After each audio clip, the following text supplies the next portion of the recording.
नमस्कार. माझ्या यूट्यूब चॅनलवर तुमचं सगळ्यांचं मनःपूर्वक स्वागत. सगळ्यात आधी मी तुम्हाला एक रिक्वेस्ट करते की माझ्या चॅनलला प्लीज सबस्क्राईब करा, लाईक करा आणि जास्तीत जास्त शेअर करा. मी अशाच रोज नवीन रेसिपी तुमच्यासोबत शेअर करत असते, त्यामुळे तुम्ही माझ्या चॅनलला प्लीज सबस्क्राईब करायला विसरू नका. आणि आज आपण बघणार आहोत उडदाच्या डाळीचे वडे आणि भजे. तर या रेसिपीसाठी अगदी कमी साहित्य लागतं आणि पटकन होणारे आहेत. आपण हे नाश्त्यासाठी सुद्धा करू शकतो. मुलं आवडीने खातात असा वेगळा काही प्रकार केला तर. त्यामुळे तुम्ही ही रेसिपी नक्की ट्राय करा आणि कमेंट बॉक्समध्ये मला सांगा की तुम्हाला ही रेसिपी कशी वाटली. आणि मला प्लीज सबस्क्राईब करायला विसरू नका.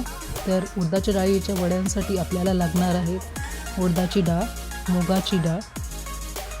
तर उडदाची डाळ ही मी सालीची घेतली आहे. तुम्ही सफेद उडदाची डाळसुद्धा घेऊ शकतात. तर अशा प्रकारे उडदाची डाळ आणि थोडीशी मुगाची डाळ मी घेतली आहे.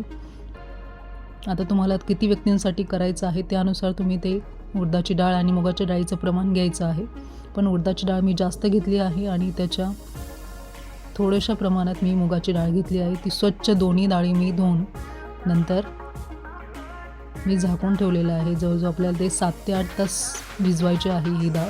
मी रात्री हे स्वच्छ धुवून भिजत घातलं होतं आणि सकाळी मी अशा प्रकारे ती डाळ भिजलेली आहे. त्यानंतर आपल्याला या दोन्ही डाळी परत एकदा धुवून मिक्सरमध्ये मी मिरची आणि लसणासोबत एकदम बारीक पेस्ट करून घेणार आहेत. लसूण मी जास्त प्रमाणात घेतला आहे, त्याने छान चव येते. अशा प्रकारे आपल्याला त्याची बारीक पेस्ट करून घ्यायची आहे. उडदाची डाळ ही स्त्रियांच्या प्रजनन अवयवांना बळकटी देते, त्यामुळे आपण त्याची डाळसुद्धा करू शकतो. आणि अशा प्रकारे जर त्याचा आपल्या आहारात समावेश केला तर आपल्या स्त्रियांच्या हार्मोन्सला सुद्धा ते सुरक्षित ठेवतं. त्यामुळे अशा प्रकारे आपण त्याचा उपयोग करू शकतो. यात नंतर मी कांदा कापून घेतला आहे, कोथिंबीर कापलेली होती आणि कढीपत्तासुद्धा घेतला आहे. यामुळे छान चव येते कढीपत्त्यामुळे आणि कढीपत्त्याचे अनेक फायदेसुद्धा आहेत. त्या वाटलेल्या मिश्रणात आपल्याला कांदा, कोथिंबीर, चवीनुसार मीठ आणि कढीपत्ता मिक्स करायचा आहे.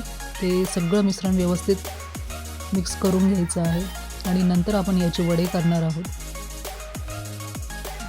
उडदाची डाळ ही आरोग्यासाठी अतिशय उपयुक्त आहे आणि चवीलाही छान असते. आता वड्या करण्याआधी मी आता हाताला थोडंसं पाणी लावून घेतलं आहे, तर जेणेकरून तो वडा हाताला चिकटणार नाही. एकीकडे मी तेल तापायला ठेवलेलं आहे. तेल चांगलं तापलेलं असू द्यावं, तर जेणेकरून वडे चांगले तळले जातील. कारण वडे तळताना आपल्याला ते कमी गॅसवर तळायचे आहे. त्यासाठी आधी तेल कडकडीत तापवून घ्यायचं आहे फुल गॅस करून आणि नंतर वडे टाकल्यावर कमी गॅस करायचा आहे. अशा प्रकारे वडे थापवून त्यातमध्ये थोडंसं गोल करून मी वडा तळायला टाकला आहे. हे वडे कमी गॅसवरच तळायचे आहेत की जेणेकरून ते आतमध्ये कच्चे राहणार नाही. छानपैकी वडे असे कुरकुरीत लागतील अशा याच्यामध्ये तळायचे आहेत.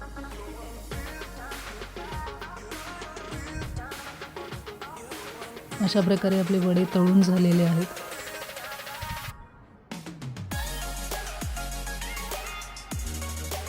हे वडे अतिशय छान लागतात, कुरकुरीत होतात. त्यामुळे तुम्ही ही रेसिपी नक्की ट्राय करा. मी यासोबत खोबऱ्याची चटणी सर्व केलेली आहे आणि लहान मुलांना असं वेगळं काहीतरी केलं तर खूप आवडतं. त्यामुळे तुम्ही ही रेसिपी नक्की करून देऊ शकता.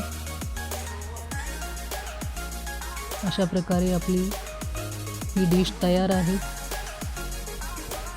उडदाच्या डाळीचे आणि मुगाच्या डाळीचे वडे. यामुळे आपल्याला मुलांना प्रोटीनसुद्धा आहारात समावेश करता येतो. कधीकधी मुलं डाळ खाण्याचा कंटाळा करतात, पण अशा प्रकारे जर वडे केले डाळींचा उपयोग करून तर मुलं आवडीने खातात आणि घरातच काहीतरी वेगळा प्रकार दिल्यामुळे खुश पण होतात.